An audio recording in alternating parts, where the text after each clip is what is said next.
Welcome back to lead কথা। আজকে আমরা বেনিফিট অফ আর্লি রাইজিং ডায়লগটি সহজ ভাষা এবং বাংলা অর্থ সহ আলোচনা করব। তাহলে কথা না বাড়িয়ে চলো শুরু করা যাক। Hi Rahim, do you wake up early in the morning? Rahim, তোমার কি ভোরবেলা ঘুম থেকে ওঠার অভ্যাস আছে? রহিম, নো, না, I usually wake up late. আমি সাধারণত ঘুম থেকে দেরি করে উঠি। Why do you ask? তুমি কেন জিজ্ঞেস করছো?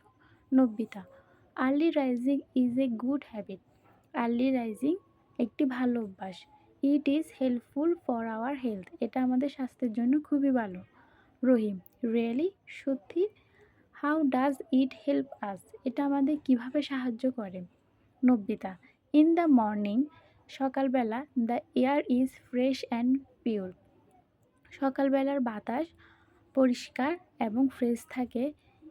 ইট keeps our body and mind fresh. এটা আমাদের শরীর এবং মনকে সতেজ করে। Rahim, that sound good. হ্যাঁ, ঠিক বলেছ। Anything else? আর কিছু?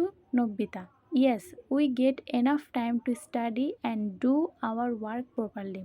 আমরা আমাদের পড়াশোনার জন্য যথেষ্ট সময় পাই এবং কাজগুলো ঠিকভাবে করতে পারি। রহিম, আই সি, আচ্ছা, বুঝতে পেরেছি। It also help us more active, right? এটি আমাদেরকে আরও বেশি অ্যাক্টিভ হতে সাহায্য করে, তাই না?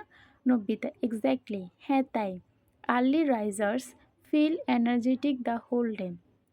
যারা সকালে ঘুম থেকে ওঠে তারা পুরোটা দিন নিজেকে এনার্জেটিক ফিল করে।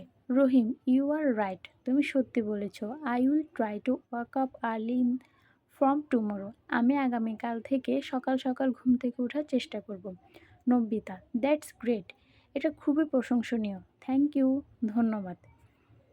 আশা করছি তোমরা বুঝতে পেরেছো। এটা আমি খুবই সহজভাবে লিখেছি। যদি কোনো কনফিউশন থাকে আমাকে কমেন্টে জানাও। ধন্যবাদ।